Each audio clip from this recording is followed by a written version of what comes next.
आप किसी के यहाँ जॉब करते हो तो आप वेतन के हकदार बनते हो। आप ये जानते हो कि आर्मी, नेवी, एयरफोर्स को आकर्षक पैकेज मिलता है। पर हजारों साल पहले भी ऐसा होता था। जिनके पास लड़ने की क्षमता होती थी वो सेना में भर्ती हो जाते थे और मातृभूमि की सेवा करते हुए अपने परिवार का पेट भी भरते थे। पर किसी राजा के पास वेतन देने के लिए धन ही नहीं हो तो उसकी सेना क्या करेगी? जाहिर सी बात है कि उनके सेनानी कम होते जाएंगे।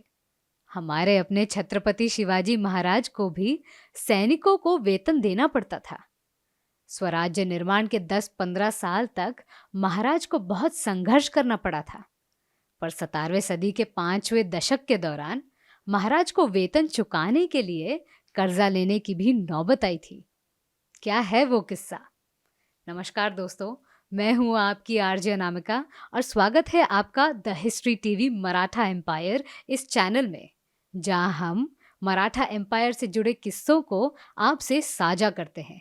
गुलाम वंश के दरिंदे सुल्तान और मंगोलिया तुर्कमेनिस्तान से आए शहंशाह बादशाह, जो खुद को हिंदुस्तानी कहते थे और वतनदारों को जागीरदार बनाकर राज करते थे, ऐसे स्वार्थी साम्राज्य के बीच सह्याद्री पर्वतमाला के घने जंगलों में जानता राजा श्री शिव छत्रपति ने स्वराज्य की चिंगारी लगाई और इस चिंगारी से बना भगवा परचम अखंड मराठा साम्राज्य के रूप में हिंदुस्तान पर फड़फड़ाने लगा। आज मैं ऐसे विषय पर बात करूंगी जिसे जानना बहुत जरूरी है। छत्रपति शिवाजी महाराज के हिंदवी स्वराज्य की सोच बहुत गहरी थी। 15वीं सदी के चौथे दशक में जब इसकी शुरुआत हुई थी, तब तक बाढ़ राजे शिव छत्रपति के पास बहुत कम संख्या में सेना थी। उनमें जो सेना नायक हुआ करते थे वो तो शिव छत्रपति के दोस्त थे। पर धीरे धीरे स्वराज्य बढ़ता गया, तब जरूरतों के हिसाब से चीजें सताने लगी। सेना कम थी, तब तनख्वाह देने के लिए बाल राजे खुद समर्थ थे। यहाँ मैं आपको बता दूं कि उस वक्त शिव छत्रपति की आयु कम थी, इस वजह से उन्हें बाल राजे कहा जा रहा है। पुणे इस जागीर से बाहर निकलकर शिव छत्रपति ने सह्याद्री पर्वतमाला का निरीक्षण करते हुए दमदार शूरवीरों की खोज की, जिनमें नेतोजी पालकर जैसे सेनानी उन्हें मिले। इतिहासकारों की बात माने तो शुरू के दिनों में उनके पास करीब करीब 1000 सैनिक थे। श्री शाहजी राजे ने शिव छत्रपति को दादोजी कोंडदेव के देखरेख में रखा था। तोरना जैसे किले के जीत के दौरान दादोजी कोंडदेव मौजूद थे। अब एक जरूरी बात, मराठा साम्राज्य के इतिहास में दादोजी कोंडदेव ये नाम सस्पेंस से भरा है। कुछ लोग इनके अस्तित्व को ही नहीं मानते। पर आपको मैं बता दूं कि इतिहास के पन्नों में दादोजी कोंडदेव से संबंधित बातें लिखी हुई हैं। पर इस बात पर आज भी विवाद चलते रहता है कि क्या दादोजी कोंडदेव शिव छत्रपति के गुरु थे। इसका सटीक जवाब ये है कि गुरु होने या ना होने की बात तो 20वीं सदी में आई। असल में ये बात तो सच है कि शिव छत्रपति को तलवारबाजी, घोड़दौड़, भाला फेंक, युद्ध नीति जैसी कला को दादोजी कोंडदेव ने अवगत करवाया। आपको ये बात जानकर हैरानी होगी कि शिव छत्रपति बीजापुर सल्तनत के खिलाफ जाकर स्वराज्य स्थापना की तैयारी कर रहे थे। इस बात का जिसने सबसे पहले विरोध किया वो भी खुद दादोजी कोंडदेव ही थे। बाद में इनके देहांत के बाद शिव छत्रपति ने सही मायने में राज्य व्यवस्था अपने हाथ में ली।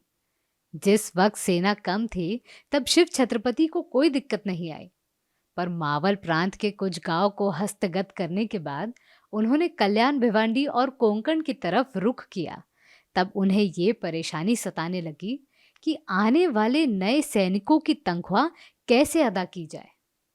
शुरू में ये होता था कि छत्रपति शिवाजी महाराज और उनके दोस्त तानाजी, आबाजी, येसाजी और बहिरजी जैसे दूसरे शूरवीर धन या खाद्य सामग्री साहूकार से उधार पर लेते थे। आप ये जानकर चौंक गए होंगे कि खुद श्री शिव छत्रपति ने भी कर्जा लिया था।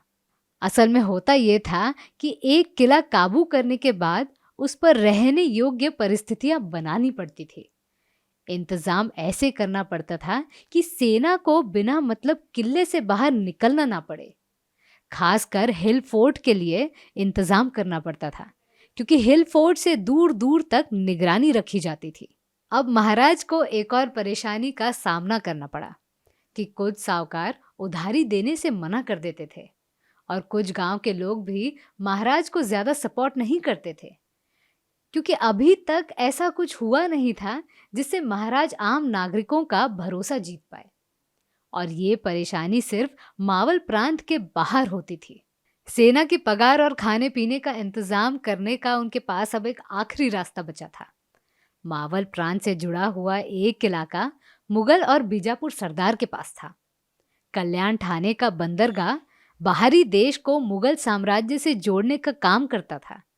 इस इलाके पर मुल्ला अहमद नाम का सरदार राज करता था।